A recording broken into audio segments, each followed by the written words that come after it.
a special urgency. Here come the Volunteers.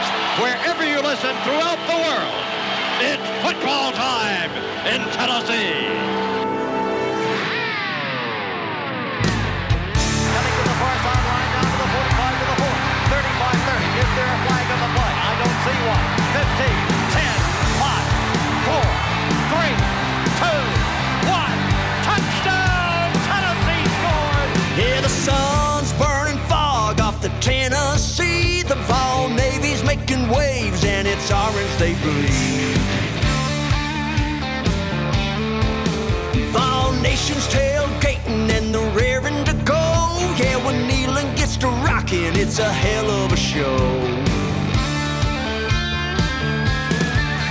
And man, you won't believe that roar when the boys find the checkerboard. The big orange is back, it's a fact. Volunteers, where you at? Get loud, staying proud, send a message to the crowd.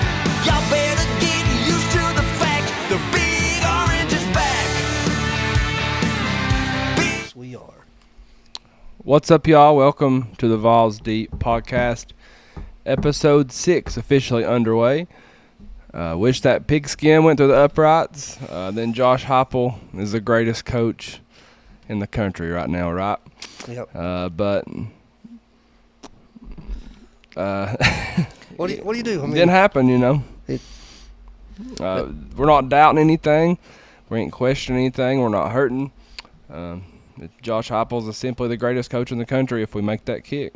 But unfortunately, that's not the case. 24 hours later, Georgia gets lucky for the 9th year in a row.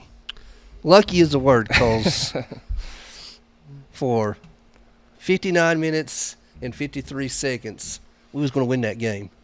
And then somehow we snatched a defeat out of the jaws of victory, because it was right there for the taking. And not to quote a coach, but we let them off the hook. And it sucked. It sucked. There's no other way to put it. It sucked. Do we have to talk about it? We do. If drinking don't kill I've done enough me, drinking before the game. her memory will. This I've is been listening to George Jones. George Jones. It's a good day for some sad country.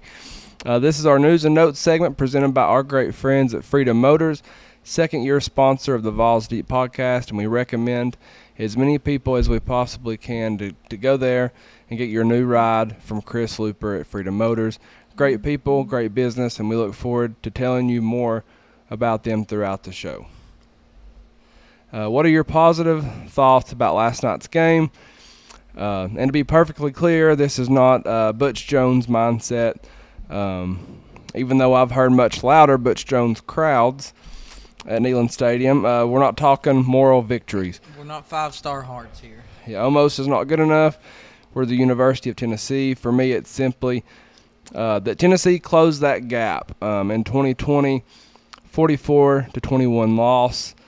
2021, 41-17. 2022, 27-13. And 2023, 38-10. 2024, 31-17. And last night, of course, 44-41 overtime loss. Obviously, Josh Heupel had the worst possible roster. When he got here, he was down like negative 45 scholarship players. So the roster difference has been crazy.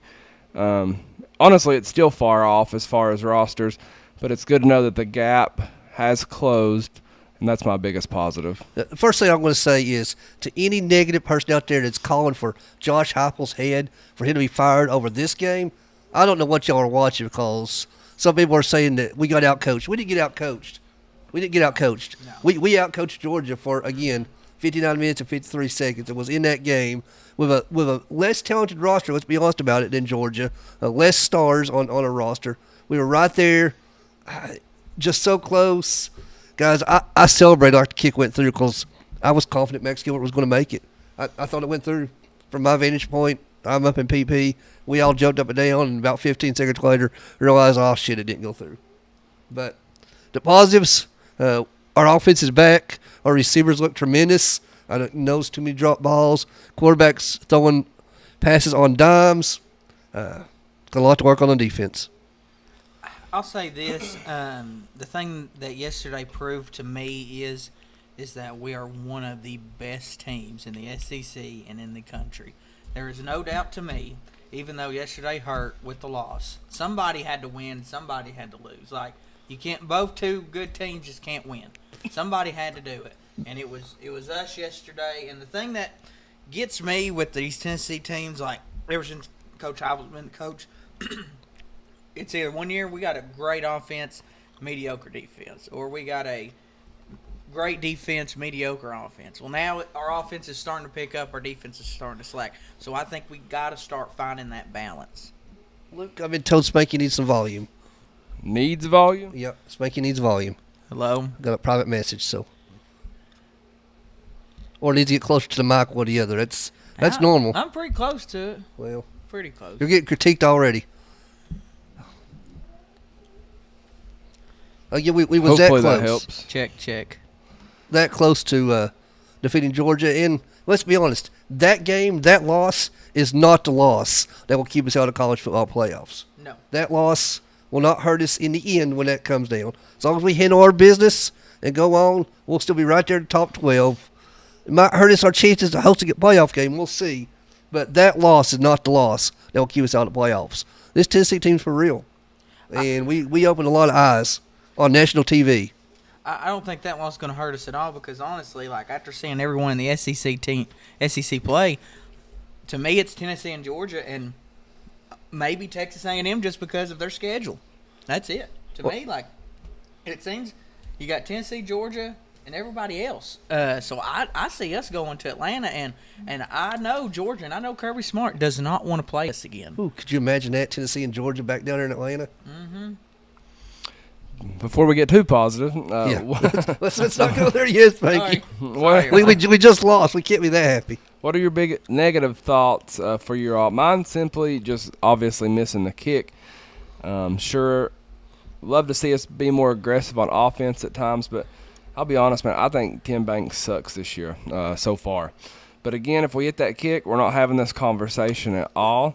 We're talking about a national championship. We're talking about hosting a home playoff game. We're talking about running the table and going 12-0 if he makes the kick. So we've got to put that in perspective. A kick that he should have made. A kick that he should have made. He should have made So it. literally, just on the foot of a kicker. You talk about special teams all the time. Yep. You said it last week that this game was going to come down to special teams. Not to You say did, it. I and said it did. It happened. But, and the thing, like, and I hate it for him because literally 1 minute later, he made the exact same kick from the exact same spot. But the thing is, everyone online that's like bashing him, all that stuff, do you not remember what he did for us a few years ago? Like, you know, he had one of the biggest kicks in Tennessee history, and yesterday he probably had one of the worst kicks in Tennessee history. So it just comes into perspective that special teams is important, and you never know what you're going to get out of it. But Spanky, that was Chase McGrath. Completely different person. Sorry. Completely different person. Derek says It's been a long day. Derek says need to keep the foot on the gas and not slack off when leading. Also, the secondary getting healthy will help. Yeah, in 2022 we was like 126 pass defense, and we didn't care.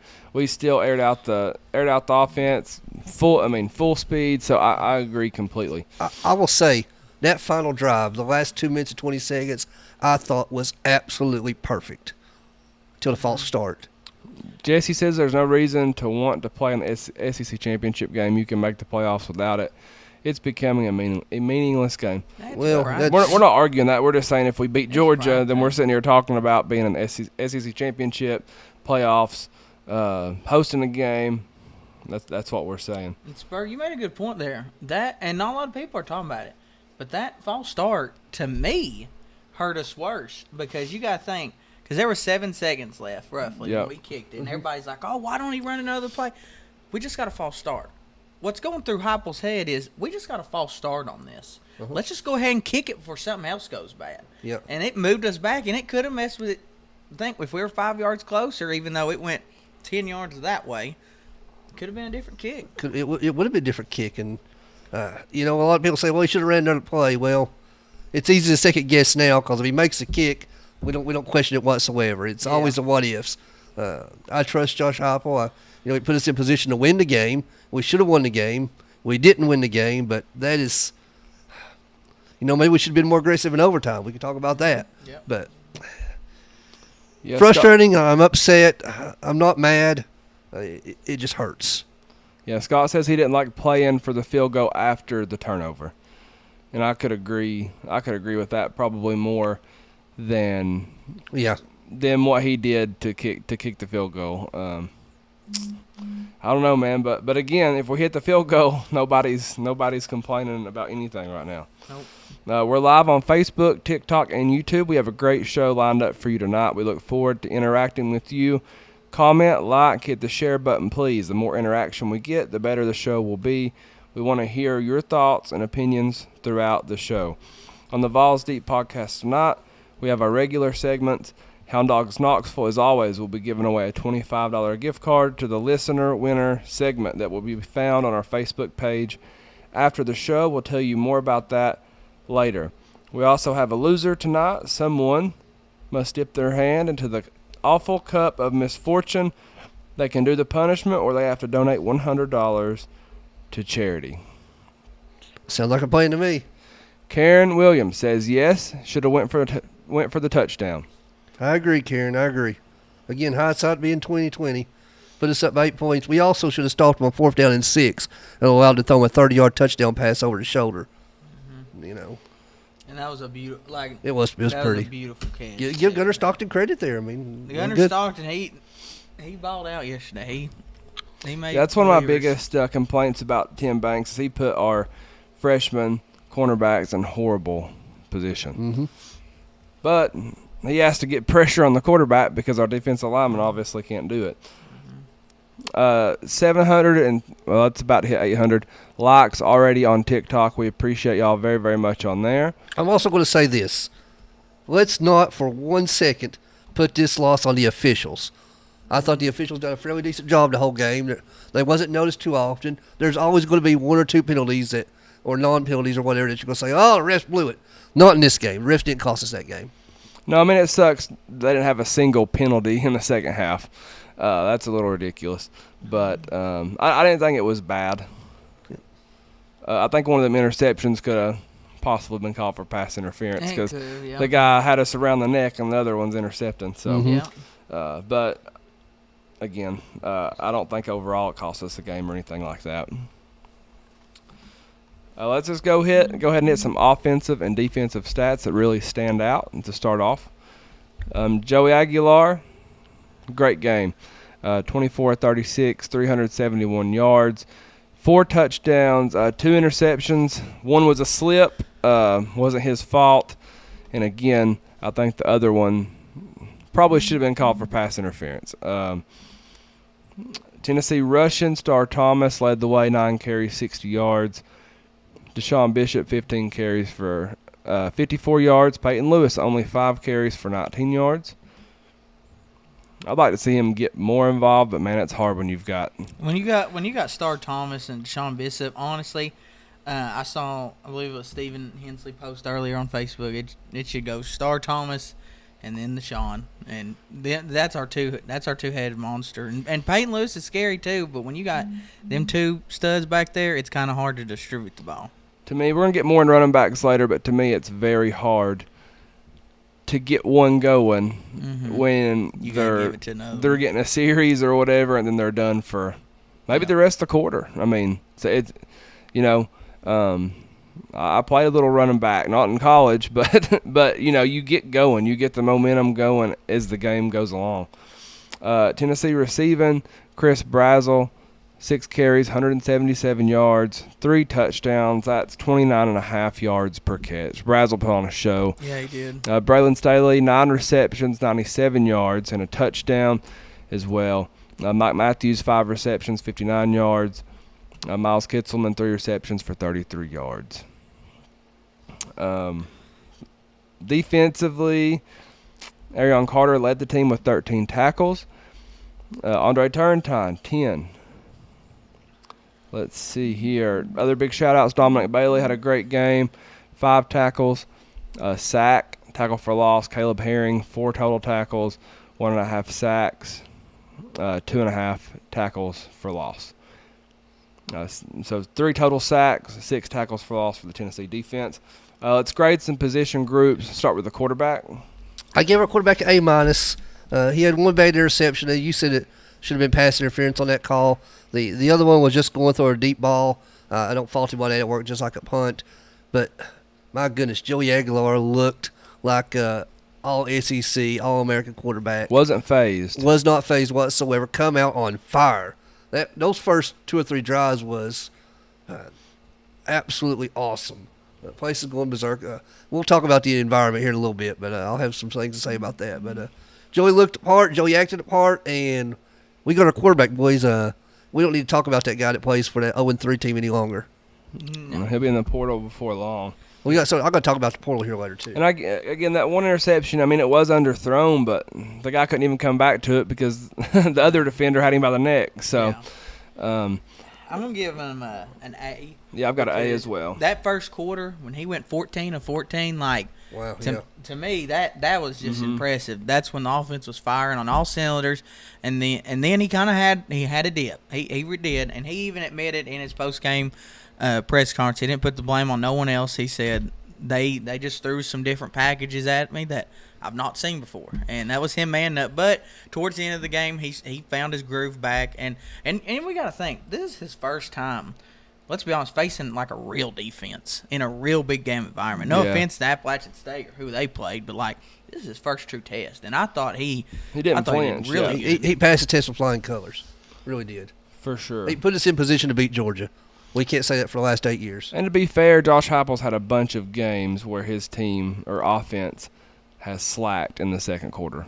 Like start off just hot as a firecracker, and then it's just like stalemate for a little while. And I think, and y'all don't think I'm crazy for this. The reason I think that is yesterday we have tempo. And tempo for an offense is great, but it's also bad for your defense. Because when when Georgia's doing tempo, having these long drives, your defense is on the field. The offense gets on the field, bam, quick. Defense got to go right back out there. I think that's what kind of slows it down a little bit. And I think sometimes that's why Josh Heupel gets away from the tempo, just because he knows the strength of his defense. Yeah. What about the running backs? I'm going to go B+ for the running backs overall. I give running backs a B. There wasn't any huge plays, but they had a solid game. I had no complaints about running backs. I give him a B as well. Pretty star is showing that he is a star. Like, he has potential in the making to be something. Wide receivers, I'm gonna go A. Actually, let's go A-. Still a handful of drops. Yeah, still.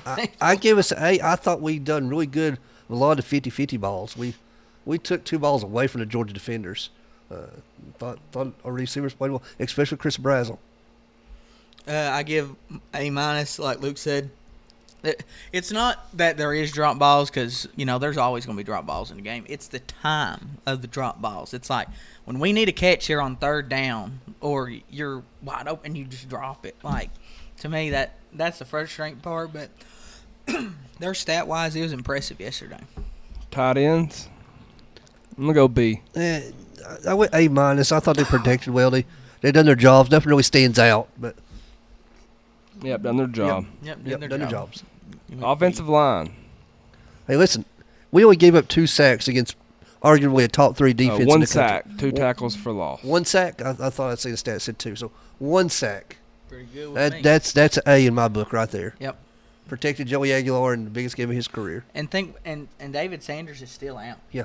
So I'm giving him an A. Like, that impressive to me. Yeah, 1 sack, 2 tackles for loss, done their job. A for me. Defensive line, I'm going to go with C, man. Also no with pressure. Especially on the interior. Had 3 sacks, 6 tackles for loss, but again, we're blitzing a lot. And we can't get there without a blitz. That's exactly what I say. No pressure. We talked about pressure here last week. That we had to get pressure, and we just didn't stop when we had to. Yeah, like it's the same story. I think not just us, but everybody out there agrees. Like, defensive line, we gotta find them mean, nasty guys that we had a year ago. Yeah. Secondary. I'll say this. I'll give them, honestly, a B-, only because they was put in bad positions in my book. Like, they're freshmen. going up against like legit five-star. Zero coverage. Like- Like, come on, Yeah. man. Like these guys, like RDBs a year ago was playing a high school football game, and now they're thrown into the fire. How much do we miss McCoy and Givens right now? Yep, miss them dearly. Yeah, that was a difference in the game, really. We had McCoy and Givens out there. I think we win. I gave our secondary a B- as well. Just like Spanky said, we're throwing freshmen out there with 5-star all elite athletes. So, but you got to put your best on the field. That's all we have right now. So, Yeah, I went with B for secondary. Again, being so young and banged up. Tim Banks did not help them whatsoever. Linebackers, I've got a C. We were slow. I agree, 1,000%. Very Yes, to slow. see. It looked like it was blitzing, but it didn't really look like it that much. I don't know. No, there's still a huge speed difference between us and Georgia. Special teams, I'm going to be extremely petty here, but I'm going F. Not only because of the missed field goal, but the fumble on the punt return too. I know we got it back, but man, it's just sloppy. Well, I gave us a B+ until the field goal, so I gave us a D- because that cost us the game. Bar none, that cost us the game. I could just go with the bad route of the field goal, but let's talk about the long snapper making the heck of a hustle play right there to get that punt within the 3-yard line. Like, to me, that's perfect defense right there. And if you're Georgia, I don't know why someone ain't yelling. Somebody's got to block the center, okay? Somebody's got to get the center. But a heck of a play there, but missing that field goal right there, it hurts. It hurts. Who's your offensive player of the game? Oh, it's Joey to me. Like, he's the commander, he's the leader. Since you went with Joey, and it's very warranted, I went with Chris Brazel, 3 touchdowns, caught the deep ball. I thought he had a tremendous game. I'm going Joey too. Just like we said earlier, by far the biggest game of his career. Didn't flinch. So calm, collective. You couldn't tell. I mean, there's no way that he wasn't, scared out there, but you could not tell. Who's your defensive player of the game? I gave it to Arian Carter. He's probably gonna be pretty common all year long. Him return time. You pick between the two. I'm gonna go Caleb Herring, man. 1.5 sacks, 2.5 tackles for loss, 4 tackles. I'm gonna go with Carter as well. Like, he was our only sense of pressure all day, I felt like. Dominic Bailey, again, awesome game from him as well. Let's hit some other quick notes here. Everyone wants to talk about the Georgia game. Tony Vitello has done it again. His base Vawls are the #1 recruiting class in the country for 2025. Tony keeps Tonying. Always excited for baseball season, and seeing the team he puts on the field every year is awesome. He also had a ton of recruits here Yes. this Saturday. Apparently, he had. I heard a quote from Tony Vitello that he had a recruit on campus that he knew he was wasting his time with him because he's guaranteed to be a baseball Hall of Famer. Yeah, Tony Vitello said that. Yeah. Wow. Lady Vols keep rolling as well. Huge pickup from Coach Caldwell. She picks up a 5-star plus power forward, Olivia Edwards, according to 247 Sports. Coach Caldwell has the #1 recruiting class in the country as well. Lady Vols are back too. Yep.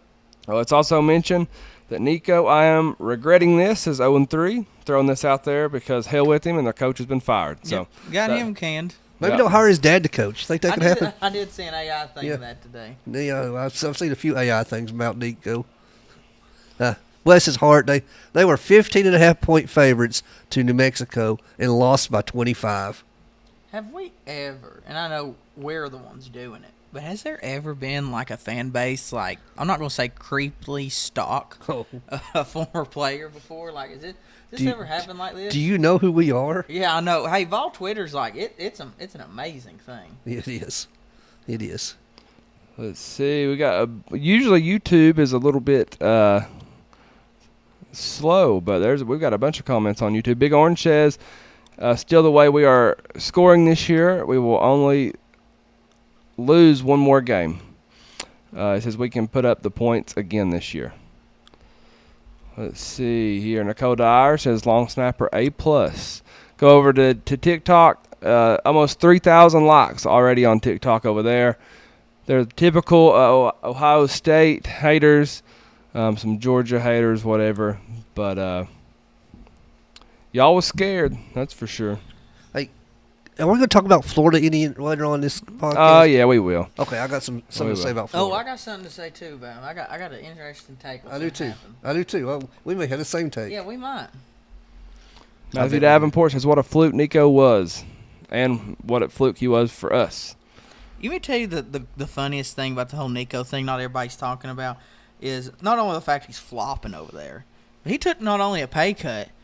But can you imagine how much he's getting taxed over there? Because the California state tax is crazy. It is. So, I'm telling you, I bet money he doesn't even speak to his father anymore. Robin Sheldon has asked us to not talk about Florida. We're going to talk can we about do that? Florida. Can we do that now?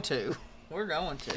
Jordan says that loss hurt, but I've seen a lot of great things Saturday. I think we'll make a deep run this year. And Teddy says taking Nico to the playoffs might be the biggest feat of Coach Josh Heupel so far. Shows how great Maybe Heupel ever. really is, especially when you see him now. Thank you, Freedom Motors, for your second year of sponsoring the Vawls Deep podcast. We're huge fans of Freedom Motors. They're huge fans of us. We're all diehard fans of the Vawls. Go see Chris at Freedom Motors inside the heart of Clinton. That's 135 South Charles G. Boulevard. We've got a commercial break. We'll be right back, y'all. Don't go anywhere. Freedom Motors is the local pre-owned car dealer who does more for you than any other dealer around. You want convenience? You can check out their entire line of vehicles online at freedommotorstn.com. And when you find what you like, they'll bring the vehicle right to your door. That's a dealer who cares about you and your time. Shop Freedom Motors today, and let's get you in your new ride.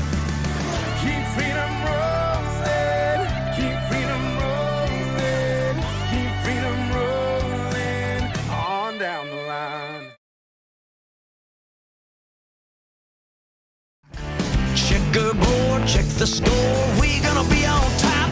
We're all ball. Bring it on down to Neyland Stadium. 100,000 can't get louder. Gators, come and get your song. Yeah, we'll be singing our song. We're all ball. Bring it on. We're all ball. Bring it on. The Ball Navy's getting crazy on the Tennessee. We're tailgating, just waiting for that power tee. We're all ball, bring it on down to Neyland Stadium. 100,000 can't get louder. Bama, come and get your song. Yeah, we'll be singing that song. We're all ball, bring it on. Bring it on.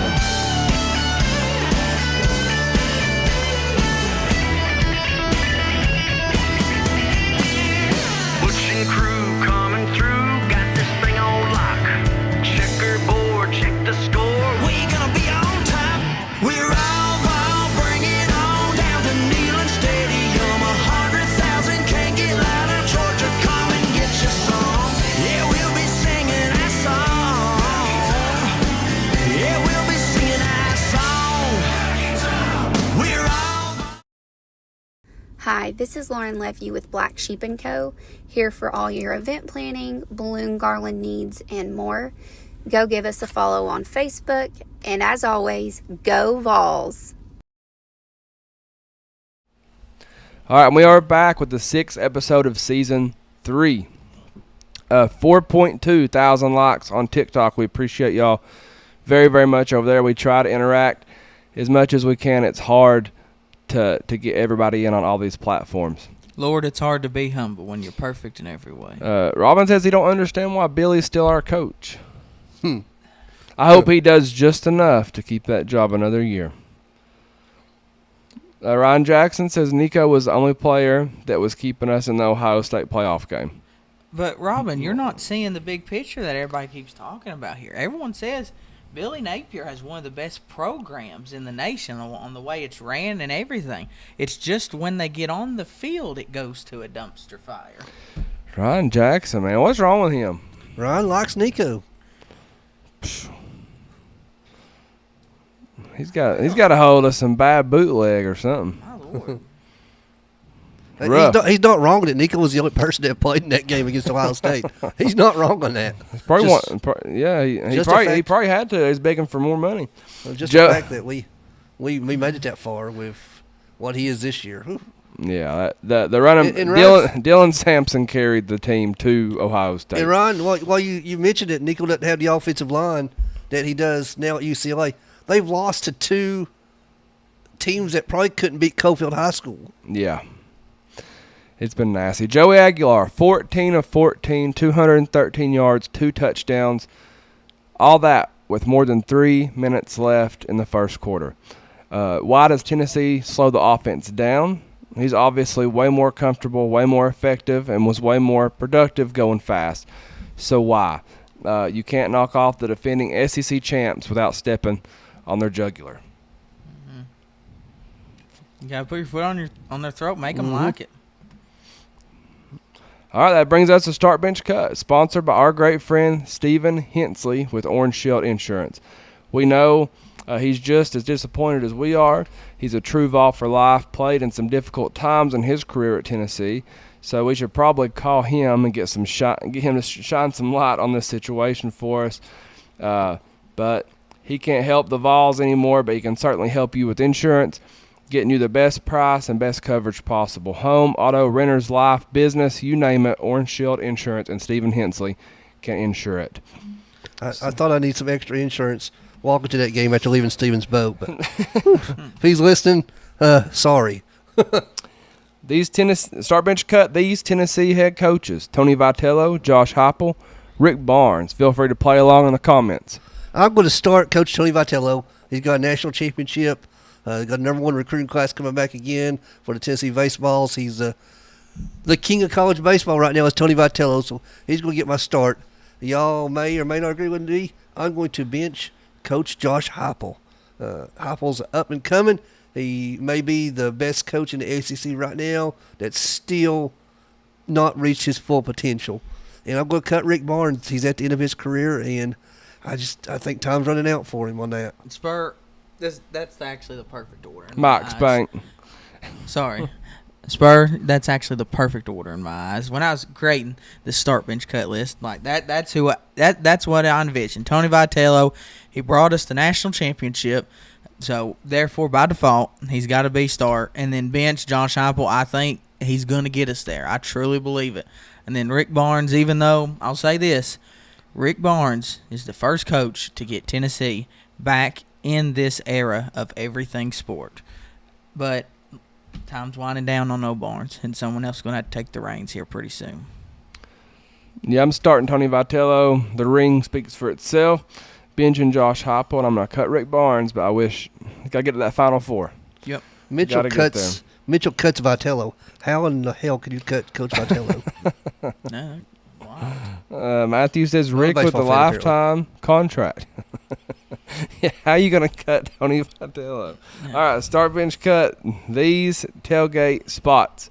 G10, Vol Navy, or Circle Park.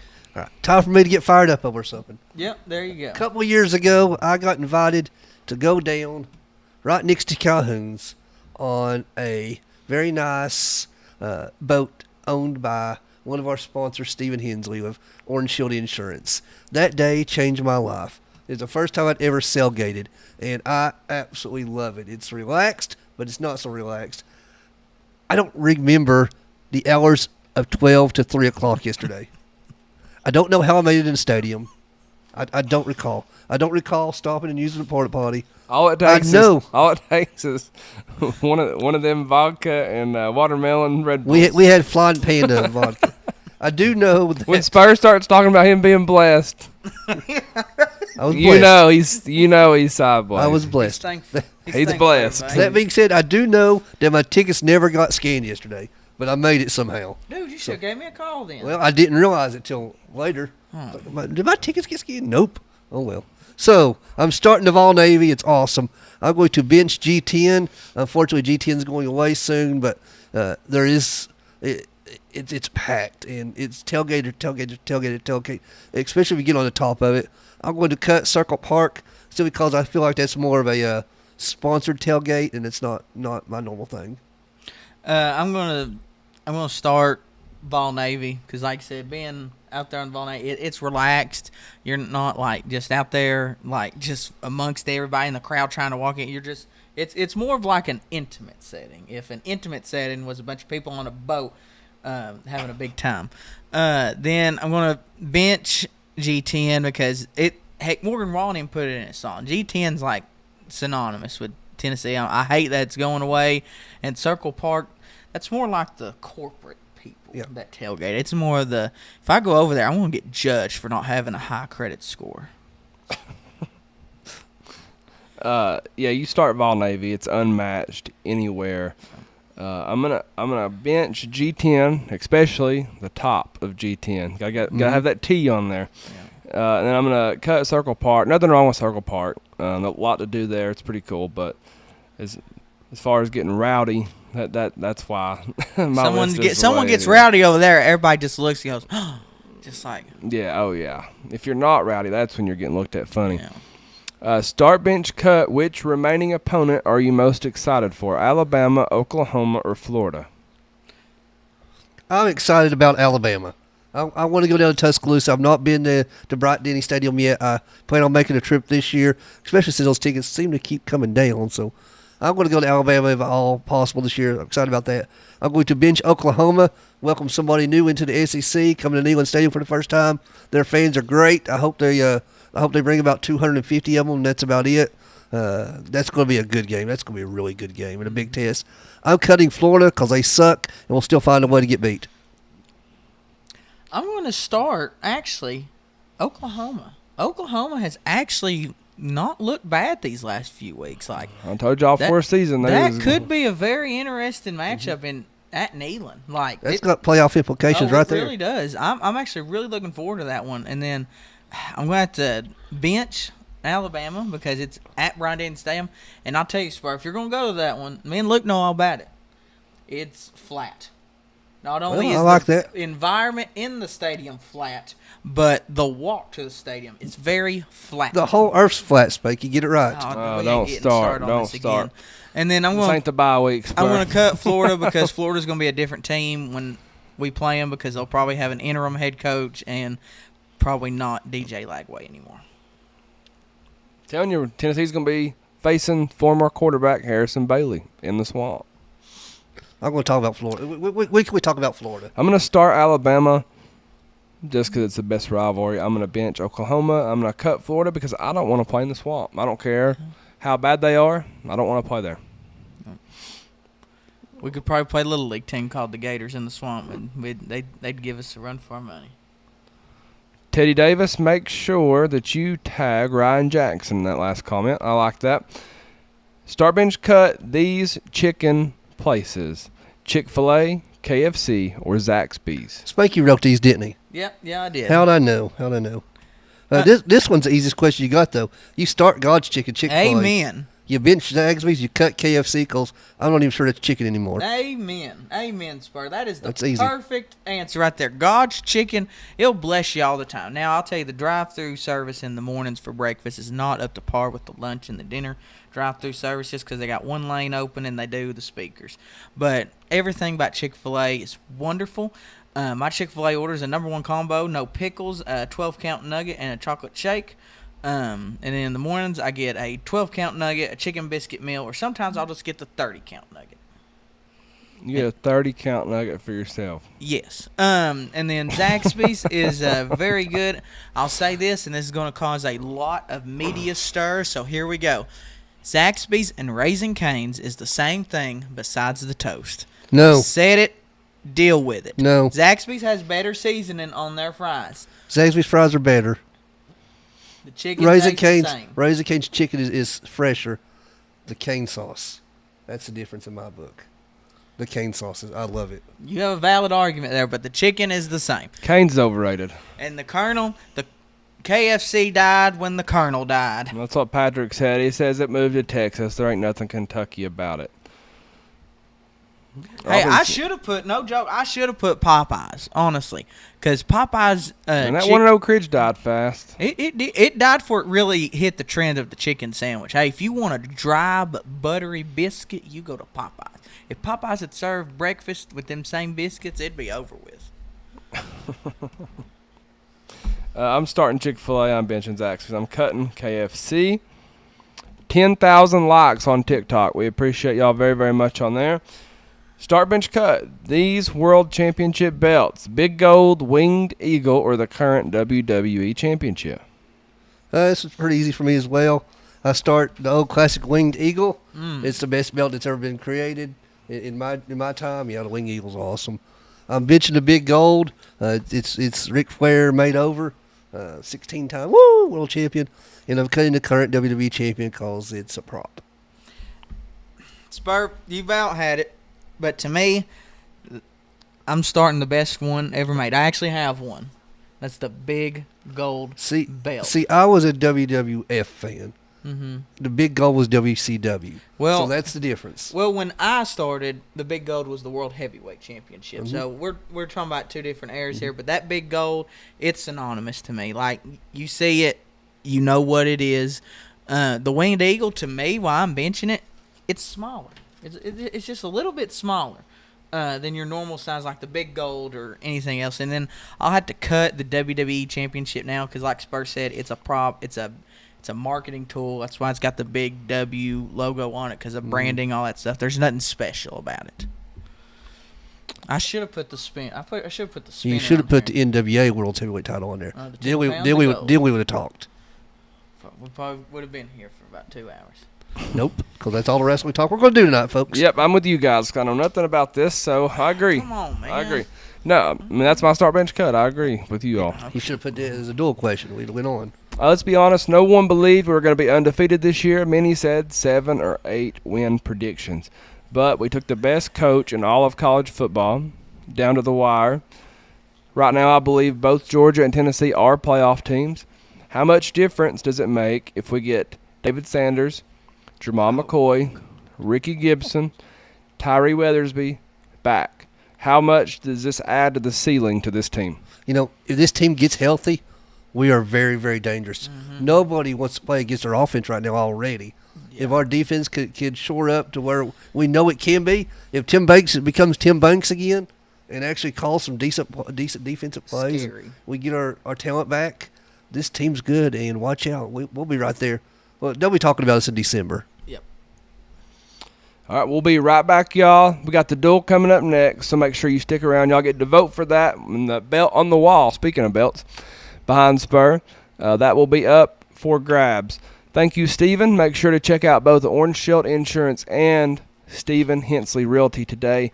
You'll not find a better person to suit your needs in any of those categories. A true Vol for life.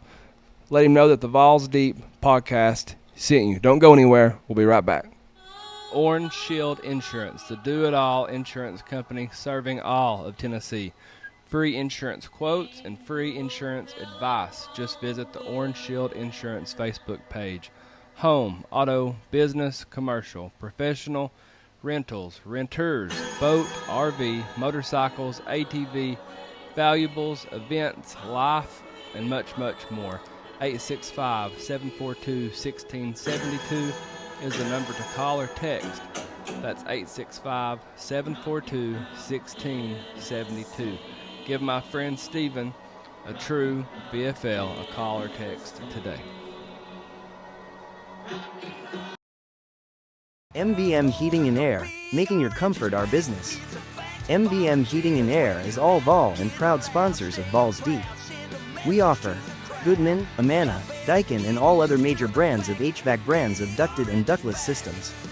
Generator installation, tank and tankless water heater service and installation and gas piping.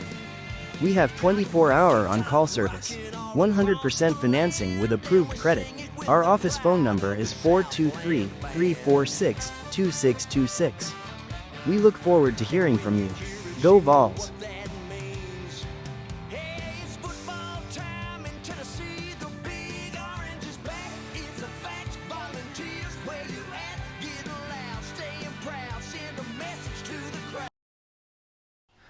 Frank's Fix-It Shop, located in Kingston, Tennessee. Whether you're looking for a new mower or needing service done, Frank's Fix-It Shop is the shop for you. We use Frank's personally. I recommend everyone to him. He's a great person, amazing family business. Ferris, Wright, Hustler, X-Mart is their mowing equipment. Husqvarna, Shindawa, and Echo Power equipment. Chainsaws, weed eaters, blowers, you name it, Frank has it. Or he can fix it. Over 30 years of professional sales and service. Check out Frank's Fix-It Shop today. 808 Galahar Road in Kingston. 865-376-9299 is the number to call.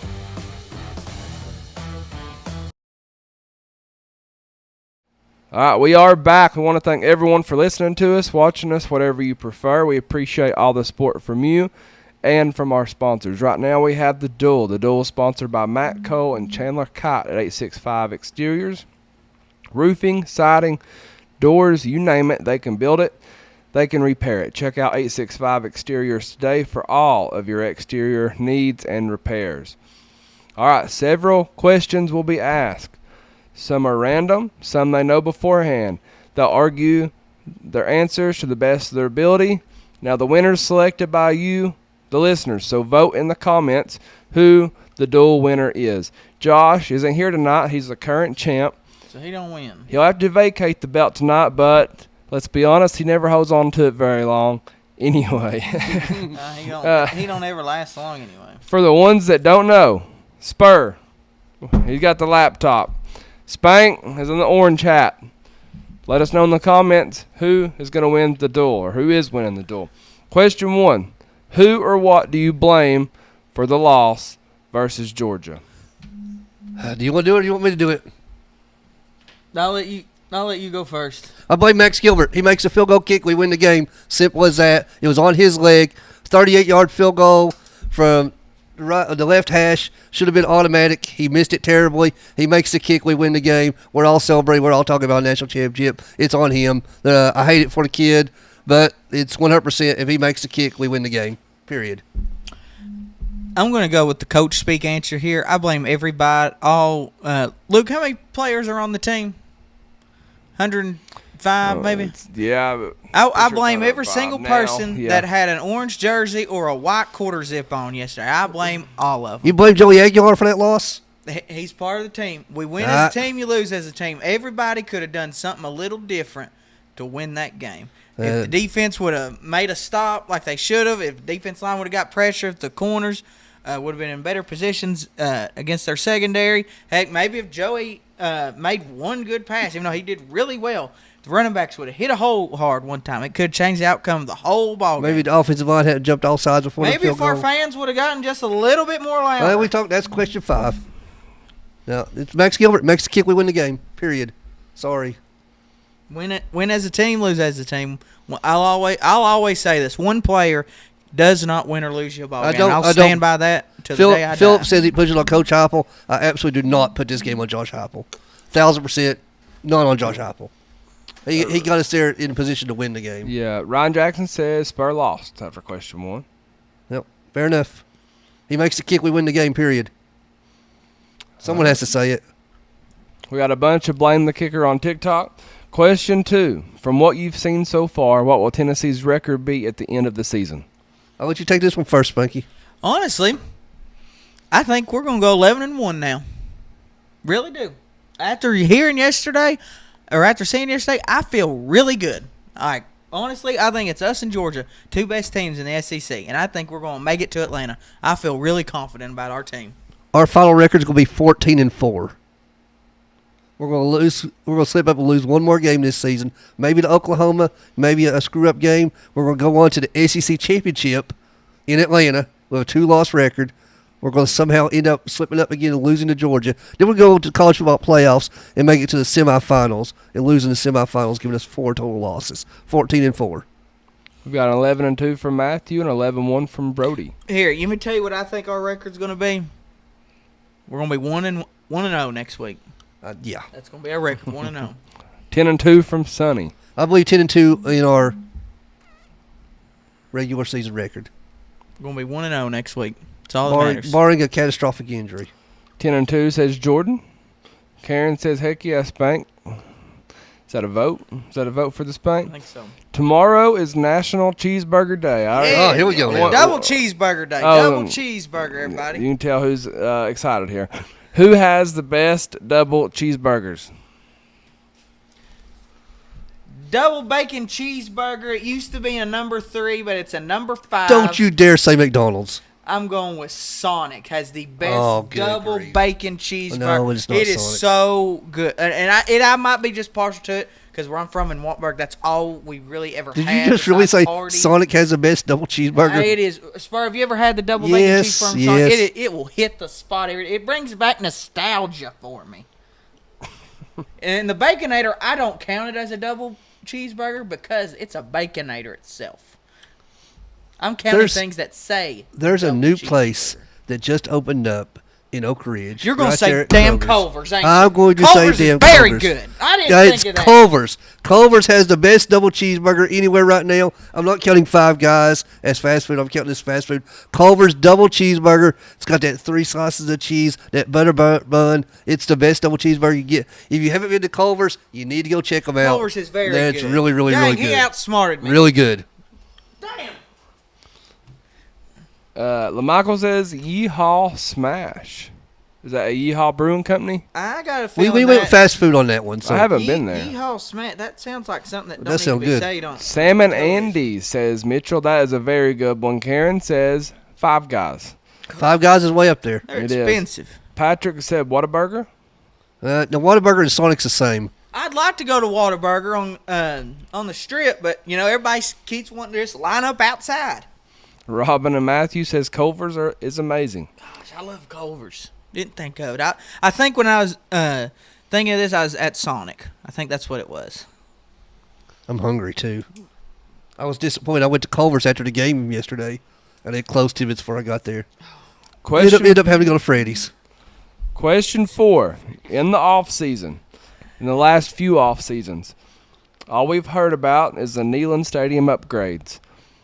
Ticket prices are increasing big time. A bunch of parking changes, security changes, taking out seat capacity to suit the rich people who rarely even come to the games. There's no passion there. I could go on. You have Danny White apologizing publicly on Twitter for how things are. Are you truly impressed with the changes at Neyland Stadium right now? Are we talking about atmosphere, or are we talking about the stadium itself and the surroundings? Everything about it, 'Cause because it all goes together. You take out it. So- You can upgrade all you want to, but you're taking out seat capacity, the ticket prices. They could be. I mean, I'm not supposed to be answering this question. Right. Or, you got ticket prices that are driving out the true fans. So it's all together. Yeah. It all affects everything. I don't even think we need to debate this one. I think he hit the hammer on the head. I said this a few weeks ago on the show. Ticket prices was going to go up, and the true passionate fans was going to go out, and Neyland Stadium was going to become a Thompson Bowling Arena, where all that's in there is the old rich people, and that's it. All right. And they sit on their hands the whole time. I'm going to give you a different viewpoint, and I'm going to talk about everything around the stadium right now. The first thing they done is screwed up is when they put these daggone barricades up and down Philip Fulmer Way where you can't walk in the street anymore. It's created a cluster both coming and going from the game. I also emailed UT Police Department about that last game because everyone walking back to the buses to the Coliseum, it just piled up there as a cluster and you couldn't go anywhere. I heard and they said they were boy going to lost fix his it. virginity in that one. I wouldn't. He wouldn't remember it. No, he wouldn't have. But that being said, Gate 9 has been good the first time. I don't know how it was this week because I heard it was a disaster. Again, I didn't even scan my ticket going in. I don't remember it. But It was awful. That's the worst Gate 21's ever been. Yeah. The South Concourse is very nice. Did you like it, Luke? The open area? I didn't go that way. You didn't go that way? No. The new concourse underneath on the other side is nice. It's not as nice as the other, but much more room. The concessions are nicer down there. But let's talk about this atmosphere since we want to talk about it. The Neyland effect, as they call it. I know where you sit, Luke. I know where I sit. I sit up there in PP row 26. That is my season tickets. And I'm up there with the common folk. I will say that. And let me tell you something. We was as rowdy as we've ever been yesterday up there. I screamed my butt off the entire game. Everyone around me did. That was where the atmosphere was at. It's not sitting down there in WVUT and all those $1,000 to $1,500 ticket games. No, there's nothing down there. They hardly even go to their seats. The upper deck is still insane, and it was insane yesterday. But if it's not down there and T and where you're mentioning, then it's not loud on the field. Yeah, it's hard for me to judge the rest Maybe. of the stadium because it was awesome up where I was at. Maybe we should, like, Danny White needs to look at that and restructure that. Even though it might piss off some. Well, season- we're still adding on. We're still putting in booths and taking seats out. Maybe instead of, like, putting season ticket holders, and it's not all of them, but when we put them people on up to the top, because let's face it, we need the noise down low. Yep. That's where we need it. That's where we need the passionate fans at. That's Never where we happened. need the people who literally just skip their house payment this month just to go to this game. That's the people we need because they got everything on the line for this. So, And- yes or no, are you truly impressed with the changes at Neyland Stadium? No. Yes and no. It looks nice. It looks pretty. But when you get down to the grassroots of it, no. Structurally, yes, I'm impressed with it. They got some kinks to work out, but environmentally, we got to get it back. We're still one of the best in the country. We're complaining about having 120 decibel level. Yeah, but Should've it's been not 135. consistent. It's just something happens, it gets loud, Right. and it's over. That 2015 Oklahoma, it was loud the entire game. Hey, it was loud 22 last Bama. year. It was loud last year for Florida in overtime. That's honestly either that, for me personally, that or South Carolina in all black. South Carolina was good the other day last year. Brody says the atmosphere was horrible. The parking's the issue. You can't blame the prices. It's sold out. Patrick says 106,000 who bought cheap tickets are better than 102,000 who had to buy a $500 ticket. Dylan says ticket prices make the true fans not be able to attend. I buy smaller games when I can, but it still sucks. I don't disagree. The tickets for this game, and we can blame ourselves. I mean, it's a Cost of winning's high. Cost of winning's high. I mean, I seen our good buddy. We all know who he is, Mr. Anderson, right there on the corner of Kermwood Avenue. I'm sure Roddy's listening to us, and I'm sure he was getting premium dollars for those tickets this week. Teddy says biggest thing was we weren't allowed to cross the street to get to Neyland because the band went through the gate. Didn't have much problem getting in the stadium after that. Mitchell says the Bills are building a new stadium, and they're setting it up to be as loud as possible by keeping it simple. Keep it simple. That's all I got to do. Karen says, I thought you couldn't remember yesterday, Spur. I don't remember going into the stadium. Once I got there, it was fine. He sobered up once he got in there. Once I amongst got to the people. stadium, that flyover happened, I was good to go. It's something about hearing a flyover and the security coming that makes the man sober up quick, don't it? I was good. Lee says everybody just needs to get more intoxicated. I tried. They need to lower the beer prices. All right. Question 5. What is the loudest Neyland Stadium has ever been? And you already kind of answered this, but We did was answer it. Neyland up to standards yesterday? No, was not up to Neyland. Neyland was not. Neyland was average Neyland, average SEC game Neyland Saturday. It should have been on par with Bama 22 or Bama 24, or even South Carolina last year was louder. I guess the loudest I've ever heard Neyland, I'm going to say it was the pick 6 against South Carolina with the black Yes. jerseys. That may have been the loudest roar I've ever heard in Neyland Stadium. And that was why. And you mean to give you a funny story about that one? Mm-hmm. It was right before halftime. It was. I was taking a piss in a truck when I heard it. And I'll tell you, that bathroom was shaking. I'm telling you. I couldn't imagine being out there for that. But no, it was not a part. And look, you two was at the game. I wasn't even at the game. And I'm just sitting there watching, and I'm like, usually you can hear it on the TV. Josh said we used a former member of this podcast. We used his tickets, and it was Josh, myself, and we picked up a girl at the Vawls Navy that wanted to come. We barely knew her, but she wanted to come to the game. We had an extra ticket. She sat between us, and we done that pick 6. We bear hugged her between us and scared the living daylights out of her. She didn't come back the second half. I'm not kidding. I'm not kidding. She left. On TikTok, we're almost at 14,000 likes on there. Thank you all very much. Roll Tide says, Bama fan here. Tennessee is still one of the best teams in the country, but college football has changed. He also says, bring back the old Tennessee Stadium atmosphere. I agree. Couldn't agree more. Couldn't agree more. All right, if you're Josh Heupel, what is your speech to your team in the morning? 1-0. This got to be 1-0. Can't worry about yesterday. Can't worry about things we've done. All we can worry about is where we're going, and we got good potential. but we just got to stay out of our own way. Let's go 1-0 this All week. right. I know I just blame Max Gilbert on costing us the game, but Josh Heupel has to come in that locker room and put it right on the rest of those boys wearing that orange and white. Wins a team, loses a team. He's going to rally them back around as a team. So when he comes to that locker room tomorrow or today, whenever it was, he sits them down. He says, boys, we're that close. We're that close. And you know our potential. Everything we want is right there in front of us, right for the taking.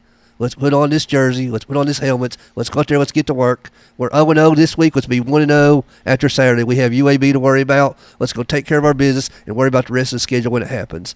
We can't look back on Saturday and dwell on it. It's time to move forward. It happened. It sucks. Let's go on. Go Vols. Eric says, could Mississippi State be interesting? Very. Yeah. Good. Very. Any game on the road is interesting if you're this Tennessee team, because Josh Heupel has struggled on the road severely. So yes. Wheelchair Gamer says, where Tennessee ranked now? 15. We didn't move. We did not move. But yet Notre Dame's still in AP on. They ain't won a game yet. Georgia fans say that Georgia did. This is from a Georgia fan. Georgia did not win the game. Tennessee lost the game. That is a true statement. Mm-hmm. I'm glad they realized it. They probably barked our way out of the stadium now. Gervie Smart even realized it too, and first thing he said in his interview yesterday was Tennessee deserved to win that game. Yep. All right. Let us know in the comments who's winning the duel. We got 2 more questions. Okay, good. 3-headed running back system. We've all bragged on that. Deshaun Bishop, Star Thomas, Peyton Lewis. Is it time for a primary running back? Or do you keep the 3-headed system? I'm not changing anything Josh Heupel's doing on offense. I wish he wouldn't be so conservative and that kind of dull between the second and third quarter. But for whatever reason, the 3-headed monster has worked for Heupel. It's worked the whole time. He has a fresh running back in the fourth quarter, and I like that. Plus, when he gets later in the season, we don't have a primary back that's had 450 carries. So he's still fresh later on in the late game. So I like what Josh Heupel's doing. You got 3 running backs, use all 3 of them. Spur makes a valid point with that, keeping guys fresh, but on the flip side of it too, in order to get good reps, you got to be in there to get the good reps. And I truly think that Star Thompson needs to be taking 80% of the touches, and then next would have to be Bishop, and then Lewis to round it out. But I truly think we need to feed Star more. Let him be a star that he can be. I am disappointed they didn't run that wishbone formation that we've seen in their practice. I know. I think they just did that for clickbait or something. That's why we had him so messed up in the first quarter. Yeah. That's what it was. They prepared for the wishbone, and we didn't do it. Chinese fire drill out there. Conservatives got us beat on the TikTok comments. 14.2 thousand likes on there. Eric says Arkansas. Will that be interesting? Yes, it will be. Everything's interesting. It's the SEC. Arkansas has had our number. Woo pig suey. Don't ever say that again. Corn cob pop or something. Patrick says bring back the fullback position. Bringing back the fullback. I like it. Ricky Wayne says the loudest he ever heard in person was 2009 Kiffin game when he rolled Georgia. It might have been that Kiffin game when we come out in those black jerseys for the very first time. That was a different type of loud, too. Eric says he enjoys the show. First time watching. Thank you very, very much. This is the kind of the backstage view of what's going on. TikTok won't let us stream the full show with commercials and all that. Is TikTok good? We're about to hit commercial here in just a second. So, last one. Did Josh Heupel ice his own kicker? I've not went back and watched the game yet on TV, but I'd seen a comment that someone said that ESPN or ABC, whatever channel it was on, was showing Max Gilbert before going out there, and he looked like a nervous wreck. Have y'all seen that? Mm-hmm. So apparently he looked like a nervous wreck on the sidelines. Did we ice him? I think our offensive line iced him. That false start iced him is what happened. Made him think about Made him think about it. Backed him up 5 more yards. He was prepared for the 33-yarder, suddenly become a 38, and that iced him. That iced him. It happens. I wish for the kid he could have it back. Mm-hmm. Cause, and I honestly hate it because deep down he is a college kid, and Even though he's been real consistent, good for us, it just takes one time to mess it all up. I don't think Josh Heupel himself iced him. I think the circumstances around it all iced him. I kind of wish we'd ran one more play, but again, hindsight being 2020, he makes that kick 9 times out of 10. It was just that one time he missed it.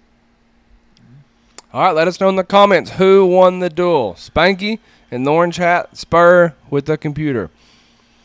Spur just got a... All right, tallying them up. All right, we're coming to you live on Facebook and YouTube. We appreciate the likes, comments, and shares. Please keep them rolling in for us. We truly appreciate it. We got a big giveaway coming up, so you want to stick around for that. Don't go anywhere. We have one word coming up next. Hey, y'all, it's the Vol Daddy. I want to give a big shout-out to our friends, 865 Exterior Solutions. They've sponsored the podcast for 2 years in a row now. These guys can do it all. Roofing, siding, framing, decks, windows, doors. They'll even paint your back porch. Matt Swole Cole and Chandler Kite can handle any project you throw at them. I know one thing. It's damn near impossible to try to find people who want to work these days. If you do find them, getting them to actually show up is a whole new ball game. Call 865 Exterior Solutions and cut through the BS. 865-399-3547 or 865-292-1772. Let them know the Vawls Deep podcast sent you. Go Vawls. For over 30 years, Phillips Fencing and Storage has been the name folks trust across Roane, Morgan, Anderson, and all the surrounding areas. From secure fencing that stands the test of time to dependable storage solutions that give you peace of mind, we do it right the first time. Visit phillipsfencingandstorage.com or call today. Phillips Fencing and Storage. Strength, security, service.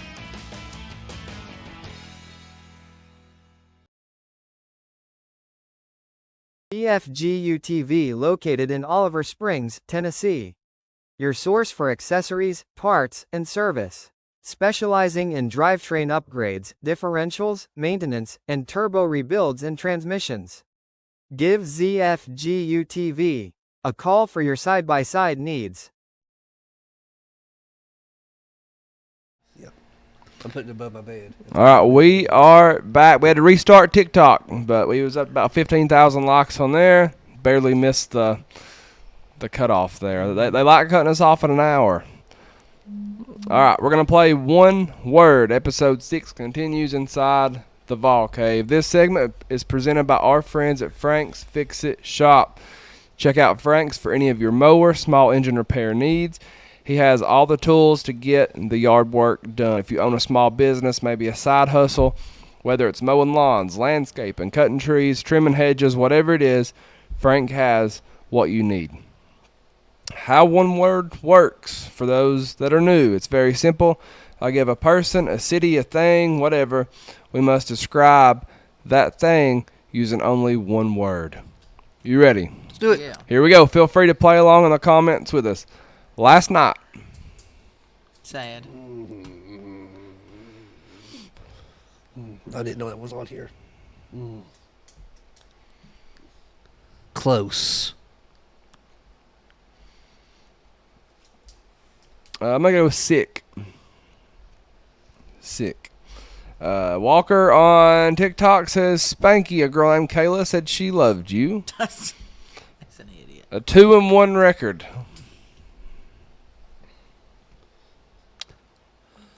We're okay. All right. I'm going to go expected. Mm-hmm. UAB. First. Canceled. I'll explain if you want me to. I'm just going to go whatever. What did you say first for? My very first game in New England Stadium was against UAB when I was like 8 years old. Eric says underwhelming. Karen says frustrated. Matthew says gruesome. Ricky Wayne says mid. UAB coach Trent Dilfer. Lipscomb. Draft. Why draft? it's like, who the hell's Mel Kiper? Because they start talking about Trent Dilfer. That whole, you know what I'm talking about? I don't think you so. You know that whole NFL thing where that Colts owner got and Mel Kiper got into it because Mel Kiper called the Colts owner an idiot for not taking Trent Dilfer or something like that. I can't remember what it was. I just remember that's how Trent Dilfer became famous. I don't know. I'm gonna put careless because he don't care. Chris Brazel. I'm about to sneeze. I think I'm trying not to. Chris Brazel. Hyatt. Speed. I'm just gonna say thanks. Roddy White. Defense. Or Falcon. Yeah. This is Spank's list. Yeah, no comment. Look, he's the best player for UAB. Looked it up. Looked it up. Who? I went What? Yeah, I looked him up. I went I looked him up. Max Gilbert.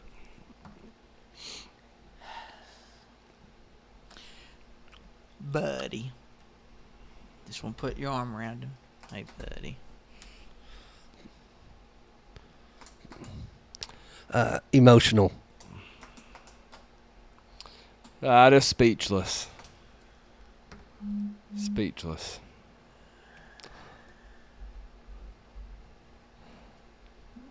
George Michaels. This is Spanks. Yeah. Father figure. Machine. I've heard the name. I have no idea who he is. I just know that song, but it's like a trend on TikTok right now. Didn't he have a show called the George Michael Sports Machine? Or was that something else? I don't know. I just put British because that was the first thing that popped up on Google. Because I have no idea who that is. Sterl the Pearl. Oh, baby.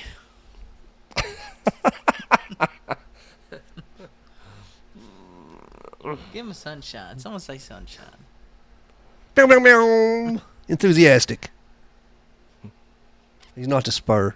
I did hear something about Sterl the Pearl that he has to go to Red Bull once a year and give them his sweat because that's what's in Red Bull and Saved his everything life. else. I saved his life. I'm going to go energy for Sterl. I saved his life. He knows. Charlie Kirk. Legend.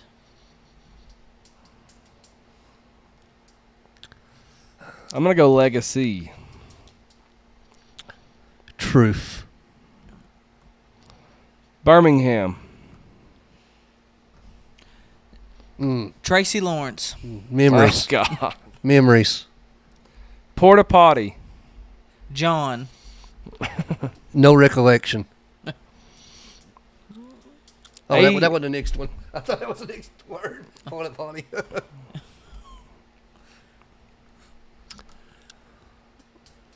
Let's see. AP poll voters.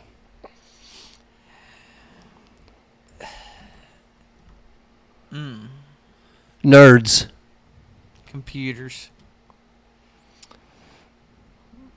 Tism. They don't have a clue what's going on. Earl Roberts. If you don't like the show, just quit commenting on TikTok. What's he saying? Yeah, They're Lord. talking about Charlie Kirk, I'm sure. Some idiot with 3 followers on here. My goodness. Oh, Mr. Clean. Neyland Stadium. Home. That's a good one, Spanky. It is home. It's still the best. I'm going to go declining. Neyland Stadium's one of them deals. I saw a TikTok thing on it. It's like, I may not live here, but I know my way around. Mm-hmm. Episode 6 dual winner. Spank. A Spur. Thanks to your friend Joshua that's not here tonight. It is Spur. Yeah, it's okay. That was the tie. That was the tiebreaker. But it was. Can we talk about Florida? Let this man talk about Florida, everybody. Tell them about it. Before we talk about Frank's Fix-It Shop, which is the best Fix-It Shop around, can we say something about Florida? Tell them about it. Florida is 1-2 on this year. They have a game against the number 4 ranked Miami Hurricanes this week. Florida's about to go down to 1-3. You know what happens when Florida goes to 1-3? Mm-hmm. That's 4 games they played on a year. You know what happens to a college player if he sits out after his 4th game? He doesn't have to use year of eligibility. Think about that. You can play 4 games without having to use a year of eligibility. You can redshirt. So if Florida goes to 1-3, you're going to see a mass exodus from the Florida Gators. Think about that. That is true. That's very true. I also think something else is going to be a mass exit too, because they're on game day. Hey, look, people still voting for me in the comments. It ain't over with yet. They coming in too late, Spank. But their coach will be gone too. Their coach will be gone. It's the perfect setting. It's prime time. College game day's there. What's the most grandest? College game day's going to Miami? Yes. College game day's going to be Are they really? Yes. It's the perfect stage right there to be set up for the final game of Billy Napier. Why the hell is college game day going to that? I guess there was nothing else important this week. So, I guess no. I guess they felt bad for not going there this week or something. I don't know. But they're going to go 1-3 on the year, and it's going to be a mass exodus because kids can leave there without having to waste a full year. Yep. All right, that was one word, sponsored by Frank's Fix-It Shop. We appreciate that very, very much. We appreciate all y'all on TikTok. We was up to 15,000 likes before it cut us off. We're back. We're trying to build it back up again. Facebook, YouTube, y'all stick around. We'll be right back. I think I've won here. Frank's Fix-It Shop, located in Kingston, Tennessee. Whether you're looking for a new mower or needing service done, Frank's Fix-It Shop is the shop for you. We use Frank's personally. I recommend everyone to him. He's a great person, amazing family business. Ferris, Wright, Hustler, X-Mart is their mowing equipment. Husqvarna, Shindawa, and Echo Power equipment. Chainsaws, weed eaters, blowers, you name it, Frank has it. Or he can fix it. Over 30 years of professional sales and service. Check out Frank's Fix-It Shop today. 808 Galahar Road in Kingston. 865-376-9299 is the number to call. We work on Power Stroke, Duramax, and Cummins engines. We offer basic suspension repair and maintenance. We do everything from engine repair/replace to wheels, tires, and even down to simple maintenance. We're here to help keep your truck running strong and reliable. Reach us at 865-407-8122. Tired of the sweltering heat? Or blown speakers ruining your drive? Get cool, clear comfort, and crystal clear sound with Atomic Car Audio. Transform your ride, transform your mood. Visit Atomic Car Audio today. Atlanta. All right, we are back. Facebook, TikTok, YouTube. Welcome back to the Vawls Deep Podcast. Thank you for joining us.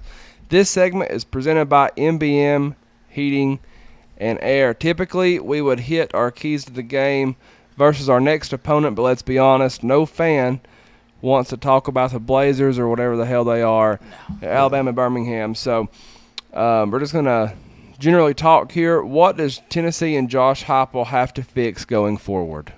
We've talked about it 2 or 3 times. It's that lull in the second and third quarters. We got to do something to just keep the foot on the gas. I know we need to keep the offense on the field a little bit longer. It's funny to say, but we're going to have to do something to score points in that middle 20-minute segment of the game. I think the thing we need to do better is learning to not only hit the gas, but stay on the gas. Like, if you're going to stay on it, stay on it. Like, and I get it, like, and you got to know going into it, like, okay, hey, if we start fast here, our defense is going to slow down. So, won't we, instead of starting at 100 miles an hour, won't we go a good, like, 69 miles an hour, and then speed it up, then bring it back down just a little bit and speed it up again. I think we got to have a good range of tempo to not only help our offense succeed, but our defense stay fresh as well. Yep, I agree. It's the speed, it's the tempo. Either pick one or the other. Yeah. And we've seen it the first 2 weeks. And in my mind, I figured we was just because we didn't have to at that point. But there's no excuse. Like I said earlier, in 2022, we was like almost dead last in pass defense. So, and we didn't care because we knew we was going to outscore the other team, and we need to have that same mindset now. That being said, we still scored 41 points against Georgia. We haven't been able to say that for a long time. And that was the thing, like yesterday, like no one, like we don't need to be, like this is the first time in a long time that we've competed with Georgia. Yep. Like I get it, you're sad because it happened, but you need to look back and be happy for the way it happened. Like we were competing. I ain't with happy Georgia. about it. I ain't happy about it, but I'm not devastated by losing by 30. Has Tim Banks underperformed to this point? So far, yeah. This season he has. This season he has, And I think he'll get it turned around. I mean, honestly, going back, he's had these droughts too throughout. And then we'll end up playing a team like let's just throw out. We'll play a team like Vanderbilt later on in the year. Vanderbilt's gonna come in here and think they're gonna score 45 points on us, and Tim Banks will throw up some kind of defensive game plan and shut them down. He'll have a game like that somewhere in this season. Yeah, but you've got to be more consistent if you're Tim Banks. There's no. Let's get it right this week and take off the next. I mean, three weeks in a row he has underperformed. There's no doubt. What's the most disappointing position group this far? So far, the defensive line. No pressure whatsoever. Hands down. Yep, I agree. It can't be anything different. Hands down. It's not even close. We talked supposed to be dominant. Yes, all offseason we've heard the defensive line is going to be just as good and probably even better than last season, and it sucks shit, man. To be honest with you. Let me tell you, somebody yesterday, especially the interior. Yeah, the tackles are they're none whatsoever. Someone who did something I thought was pretty boneheaded and just flat out stupid yesterday, and I'm starting to see a trend that I don't remember it. That he could do this the rest of the year, even though he is a lightning in a bottle and can make a play happen no matter what. But I wonder if his football IQ is there. Boo Carter, dude, you got 3 Georgia guys running straight at you. Why are you not getting out of the way or fair catching it? You can do that against UAB. You can do that against Tennessee School of the Deaf and Blind. You cannot do that against Georgia. Get away from the ball. And props trying to make something happen. I get it, but man, like you got to pick when and where to do it, and that was not. You gotta know. That I mean, if we don't recover that ball, that's crazy difference right there. Yeah, we got very lucky on that one. Does Tennessee need to upgrade their secondary coach, Willie Martinez? When we're healthy, we're. But every year since Josh Heupel's been here, other than this year, then the injuries happen. The secondary is always our biggest question mark. Yeah. You got a point. He's also though a fantastic recruiter, and that's going to be hard to replace. So I don't think it's time yet.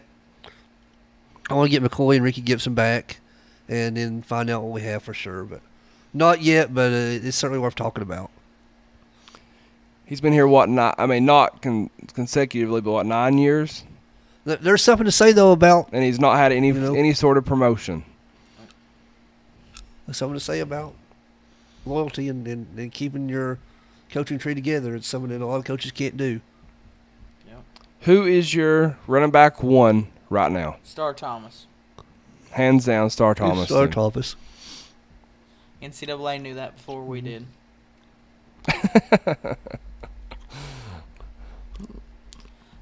This is off topic. This is kind of random, but I want to say congratulations not only to the Vanderbilt Commodores, but more importantly to Theo Vaughn for securing a date with what's the little feller's name? The little feisty little Chihuahua guy. What's his name? Mike Spank. What's that Vanderbilt court? Diego. Diego. Theo Vaughn is going to have a date with Diego's mom because of the bet that was made on Saturday. So I'm going to say congratulations, Theo. You are living the dream, brother. Theo's such an idiot. Let's hit some over-under. Joey Aguilar, 350 passing yards versus UAB. Under. He plays 2 quarters. Yep, under. Yep. He might get the 300, maybe. Yeah, more than likely it's going to be under. I would like to see him just go wild the first half. Yeah. I'm telling you, man, like, if Tennessee wins that game, he's talking. I mean, we're talking Heisman. We right are now. talking Heisman. We still might talk Heisman about him because it certainly wasn't on him. Chris Brazzell, 2.5 touchdowns this Saturday. I'm going to take the under, see what I said about Joey Aguilar. Brazzell plays 2.5 quarters. Yep, under. I'm going to go over. I think he goes crazy again. Tennessee gives up 10.5 points versus the Blazers. We're going to give up 17 again because we're not going to start McCoy, Gibson. We're not starting those guys again this week. So I'll go over. I think we'll give up 13 points.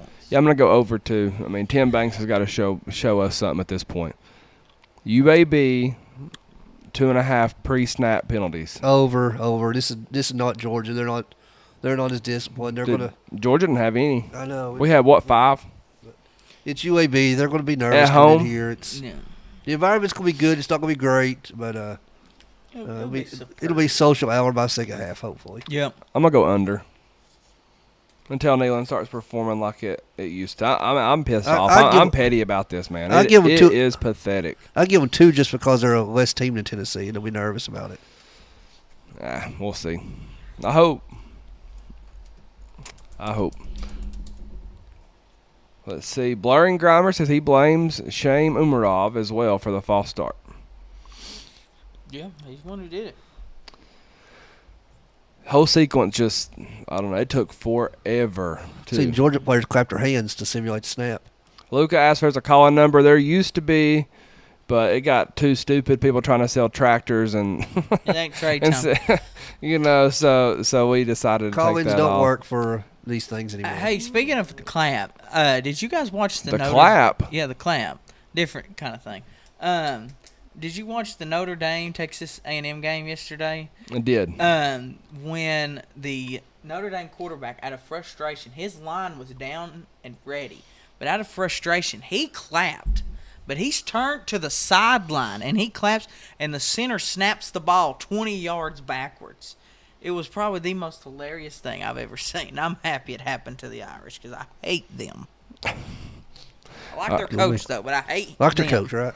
All right, we want to give a big shout-out to MBM Heating and Air. Thank you very much for sponsoring our podcast and making this segment possible. We look forward to telling our listeners more and more about MBM Heating and Air as the season goes on. We'll be right back with the giveaway from Hound Dogs Knoxville, your chance to win a $25 gift card to the best Tennessee sports store. Stick around, and we won't have any punishments, but one of us has to dip our hand into the cup of misfortune for missing the football pick'ems. We'll be right back. MBM Heating and Air, making your comfort our business. MBM Heating and Air is all Vol and proud sponsors of Vawls Deep.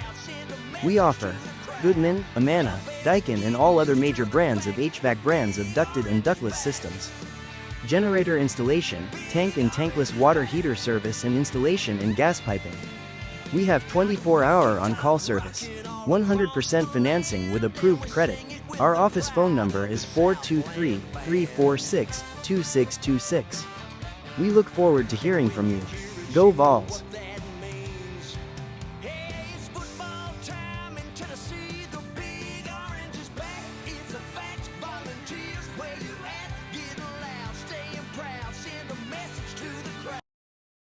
Freedom Motors is the local pre-owned car dealer who does more for you than any other dealer around. You want convenience? You can check out their entire line of vehicles online at freedommotorstn.com. And when you find what you like, they'll bring the vehicle right to your door. That's a dealer who cares about you and your time. Shop Freedom Motors today, and let's get you in your new ride. Keep freedom rolling, keep freedom rolling, keep freedom rolling on down the line. Orange Shield Insurance, the do-it-all insurance company serving all of Tennessee. Free insurance quotes and free insurance advice. Just visit the Orange Shield Insurance Facebook page. home, auto, business, commercial, professional, rentals, renters, boat, RV, motorcycles, ATV, valuables, events, life, and much, much more. 865-742-1672 is the number to call or text. That's 865-742-1672. Give my friend Steven, a true VFL, a call or text today.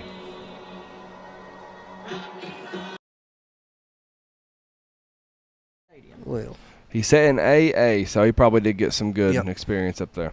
Yeah, if you get too low, which sucks, that's whenever you're not going to get the full experience, because they've kind of done away with the true fans getting the bottom. We are back, by the way. Sorry, talking to some TikTok people. Welcome back to the final segment of the Vawls Deep podcast. This segment is presented by our great friends at Hound Dogs Knoxville. This is our football pick'em segment. Spur, let the people know who this week's and last week's listener winner is. believe it or not, our winner for this week is, he said he had a really rough week of football, but it's Coach Ryan Jackson. Coach Ryan Jackson, There I you think go, it's Ryan. his first ever win on the podcast.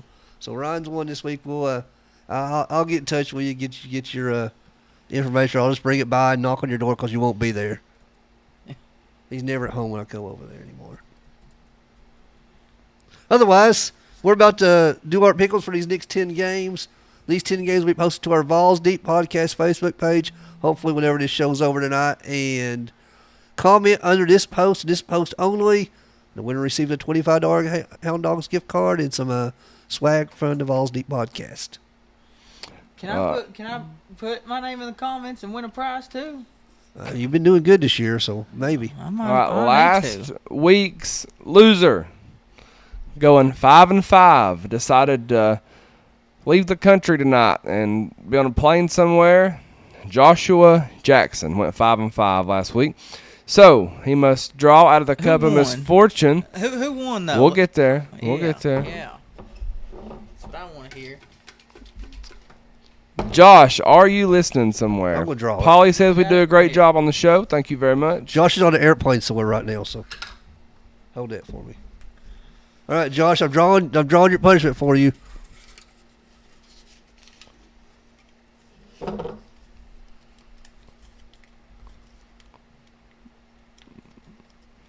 Josh has to get the Ryan Day bar nipple tattoo or nipple piercing. Nipple piercing. Ryan Day nipple piercing. Ryan Day nipple piercing for Josh. Yes. Where's he at? I don't know, but Josh, you have to get your nipple pierced. The Ryan Day. Let's just let it be one nipple, just one. You did put new ones in here this year. I like it. Where are you at, Josh? Hey, if he don't respond, he's just gonna have to do it. He's just gonna have to do it. The Ryan Day bar nipple pierce. That's When you give him a Petros nipple piercing, I'm scared. I can't lose. Hey Lee, you still in the comments? We need some help with that. they just heat that bad boy up a little bit and Yeah. just stick it right through there. Yeah. Oh, I gotta make a note Yeah. of that real fast. Make that. We're just gonna make him do it. Josh, nipple piercing. And he's got to coach every game he's in with no undershirt on. He gets suspended for that one. Yeah. Get canceled. That's a funny. That's a bad one. Yeah. All right. Oh, he's all. I really wish he was listening. All right.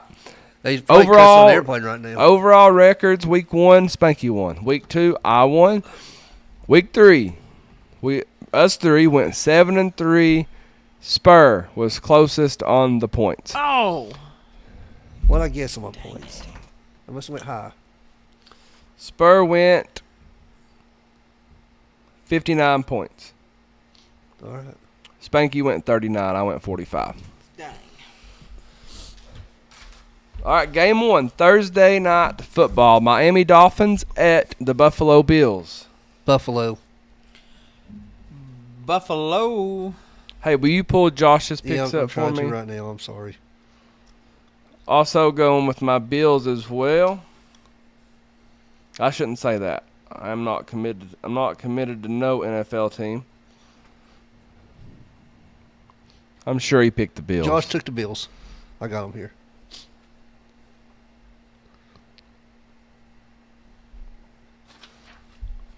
Game 2, Texas Tech at Utah. I've actually liked what Texas Tech has done lately. I'm going to go ahead and take them. Give me Texas Tech. Who did Josh take? He took Texas Tech. I'm going to take Texas Tech as well. I really want to take Utah, but Texas Tech looks good. Game 3, Michigan at Nebraska. This is a sneaky good game. It's a sneaky good game. I'm going to go ahead and take the Wolverines. I take Michigan. Josh takes Michigan. So nobody's taking Minnie Mahomes. Give me the Cornhuskers.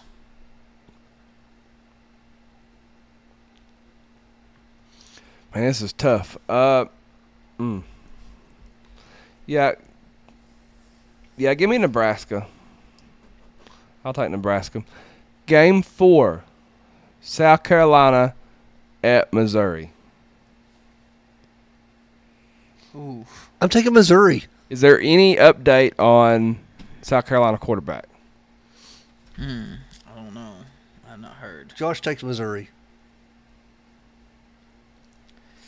M-I-Z. It's a tough environment to play in. They get rowdy down there. Let me tell you something. They get rowdy. You can almost not have a conversation with the guy sitting next to you. They do not. It is awful. This is at Missouri, right? Oh my goodness. Give me the Tigers.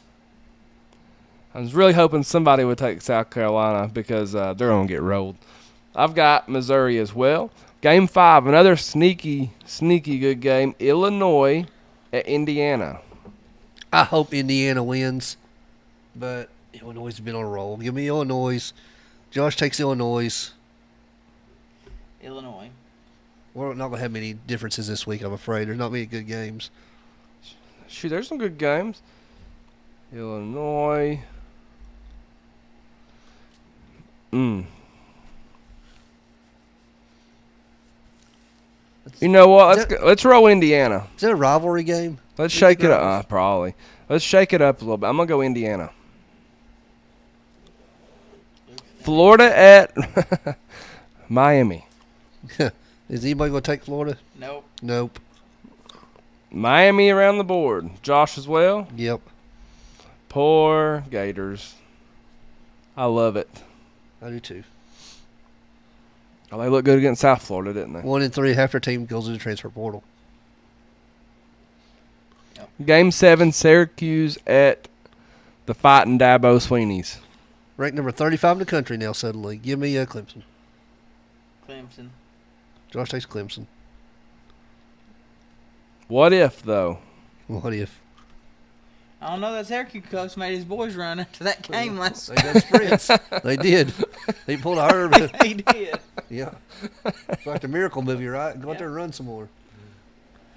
I ain't going to say which team it was Saturday, but one of them Little League teams, man. Damn, that coach had their players doing push-ups constantly on the sidelines. Purdue at Notre Dame. Wait, who was your pick? Clemson? Yes. Okay. Game 8, Purdue at Notre Dame. Both Josh and I take Notre Dame. Notre Dame as well. God. That's what you get for picking last. You should jump in there first. Daggum, boys. Yeah, I'm going to go Notre Dame. They 0-2, they are desperate. Right? I'd love to see them go down. We had a good week of college football this week, so I think next week's kind of going to be mid. AP poll, they refuse to take Notre Dame. Oh, yeah. You know why that is, right? Because they got no one else on the rest of their schedule, so they know they can't put them back in because they ain't got no one else to beat. Yeah. Game 9, Tulane at Ole Miss. I don't think there's any way Ole Miss loses this game. Give me Ole Miss. Josh says the same. Hotty toddy, gosh almighty. God, Ole Miss. This will be a good one, though. Auburn at Oklahoma plus the total points.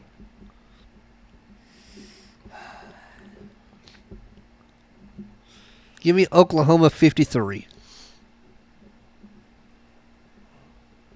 Josh takes Oklahoma 50.